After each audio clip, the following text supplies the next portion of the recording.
Hello, this is Tom, aka Gedeon, here for Tabletop Tap Room and Star Frontiers Gamer. We have another Fanzine Friday, number 40, which means we're doing issue 15 of Frontier Explorer. Now, this, as far as I'm concerned, this issue has about two things in it that are of value. I mean, there's some fiction, which is fine, but the gaming related things in here is the new equipment and the review of Janus. Now, the actual review of Janus is 3 different articles, but I just consider it one because it all goes together. It's just one piece of content. So let's get right into it here. And the first article is the Buck, well, actually, I should say 3, the Buck Bessier by Eric Windsor. It's another one of his ecology of articles. The Buck Bessier is a small creature about the size of a dog, and they're used like a dog in canine units by Mirko and some of the local police on the planet Kidikik. And for this reason, I really like them, because if you're visiting Kidikik, you've got a creature you can encounter in the wild that's somewhat dangerous, but you can also encounter it in the city at the starport as being used as a canine unit. And I think that's interesting and cool. It's just a different wrinkle. But they're basically an ugly frog toad looking thing about the size of a dog, of a medium-sized dog. So this is a great little article, and it adds something to the setting in an interesting way. Mapping Port Lauren was done by Tom Stevens. Now, basically, he did a remaster of the Port Lauren map, but he went into how he did it here. So, you got a whole article on it. If you want to redo Port Lauren map or maybe make another map, he goes into what he did to create this map. But it's a nice digitally remastered map of Port Lauren. So, great addition to the Frontier. Next up, we have the Janus System Report. Now, this is obviously based off of the 1987 convention module Trouble on Janus. Laura Mumma worked on this. She did a great job with the, this is just a 2 or 3 page planetary review, kind of filled it out, fluffed it up. And so that's handy. You then have a 2-page article on the sapient primitive species, the woollies, that are on Janus. And then you've got another 3-page article, which is Janus Fauna, which is just a review and cleaning up of the stats and the write-ups on all the creatures that were presented in the module. Taken all together, Janus, I've always criticized the Janus module, because to me, it seemed like somebody who was a Traveler player got handed the job of writing a Star Frontiers module. And they read just enough in the rules to be dangerous about Star Frontiers. But it really, to me, felt like a Traveler production. So I've always criticized it. It's not bad material. Cleaned up with the treatment that Laura's given it. It's actually a great addition to the Frontier. If you want to place it within the Frontier, have it be a planet that is newly discovered. And I also want to point out this. This is what I love: future adventure ideas. She wrote up 8 adventure seeds here. So, I mean, this is a location your player characters can visit, and they can spend a lot of time here. There's a lot that you could do here with this as a jumping off point for a whole campaign. So this is fabulous material, and it's one of the highlights of this particular issue. Titan Rising, the cartoon, we don't read those. I leave that to you to read.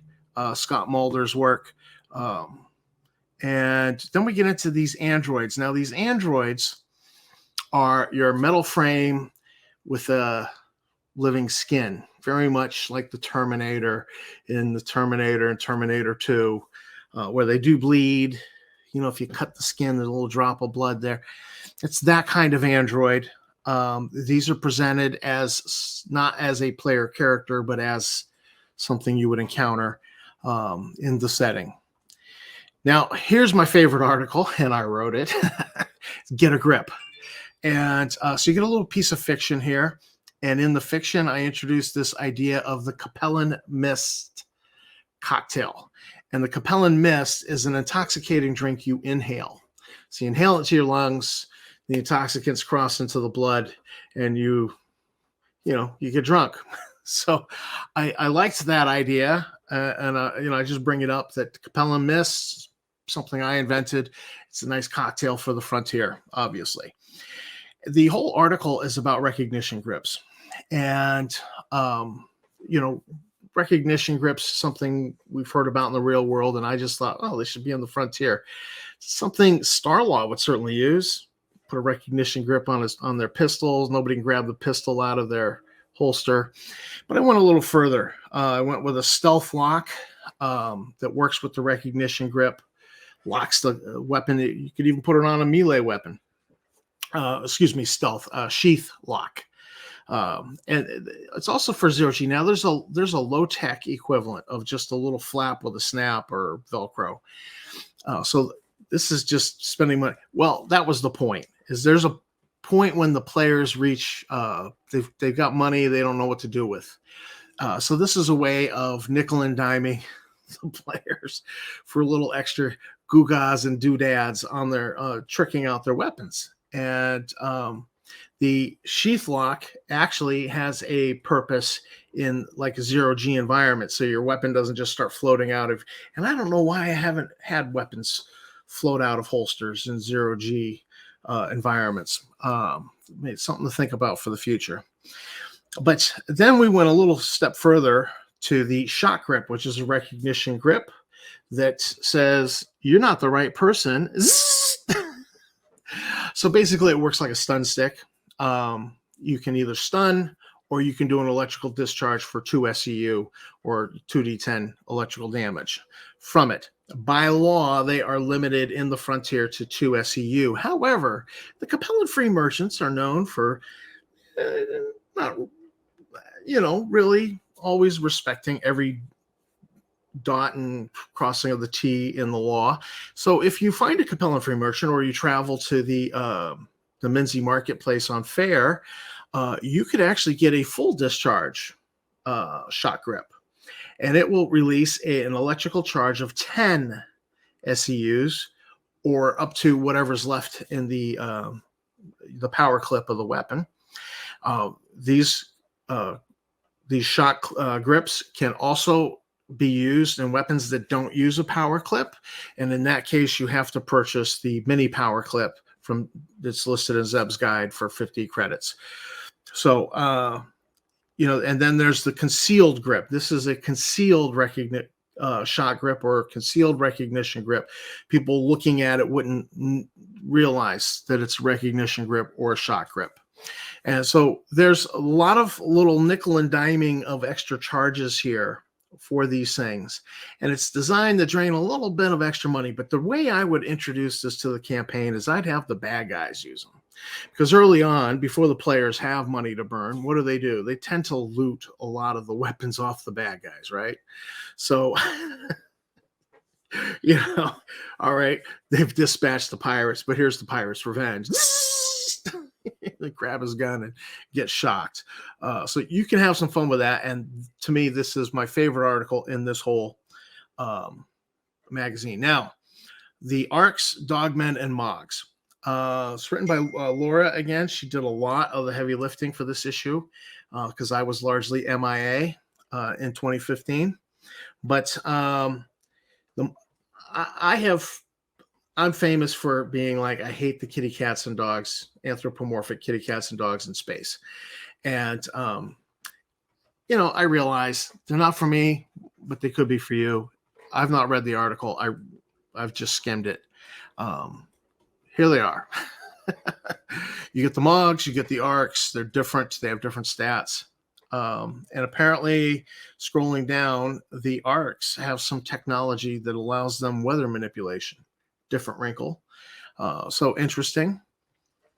Now, Mr. M, this is a one-page by Tom Stevens. It is an NPC. You get his background, you get his stats, and you get his skills and weapons. So this is something you're looking for an NPC, protagonist, antagonist. Here you go. Now, the Plica and the Void Crusher. This is fiction by Eric Windsor, one of my favorite writers. I will let you read that. You get a double dose of fiction in this issue because we get The Stowaway by Scott Mulder. And so a lot of people were picking up the slack when I was MIA for 2015. So really appreciated that. And then the final entry in the magazine is Grimm's Guide, Lesson 15, titled, "Oh, crap. Something's not going good." So this is Frontier Explorer number 15, winter of 2016, excuse me. 2015 bled into 2016. I was MIA for 2016. But thanks for watching. Check out the recognition grips. Go ahead and use them for your bad guys. And then reintroduce them into the campaign as something for sale. Drain some money off of the player characters when they're starting to have too much to not enough things to spend money on.